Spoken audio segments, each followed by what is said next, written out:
નમસ્કાર દર્શક મિત્રો, વડોદરા ટુડે ન્યૂઝમાં આપનું સ્વાગત છે।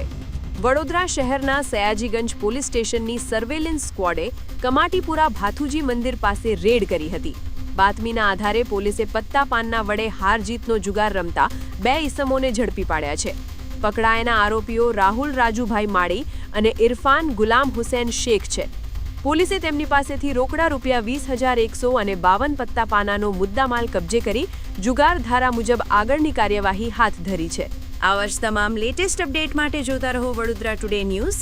નવું વર્ષ એટલે કે વિક્રમ સંવત 2082ના શરૂઆતથી વડોદરા ટુડે ન્યૂઝ ચેનલના ગુજરાત રાજ્યના તમામ શહેરના તાલુકા જિલ્લાના દર્શક મિત્રોને ખાસ વિનંતી કે અમારા વડોદરા ટુડે ન્યૂઝના તમામ સમાચાર જોવા માટે હવે અમારા ફેસબુક, યુટ્યુબ, ઇન્સ્ટાગ્રામના પેજને લાઇક કરો, શેર કરો, સબસ્ક્રાઇબ કરો અને કોઈપણ સમાચાર અને જાહેરાત અને તમારા વિસ્તારમાં કોઈપણ જાતની ગેરકાયદેસર પ્રવૃત્તિઓ ચાલતી હોય અને ભ્રષ્ટાચારની પોલ ખોલવી હોય તો અમારા વોટ્સએપ નંબર 9687328624 અથવા તો 9687906224 પર સંપર્ક કરવા વિનંતી।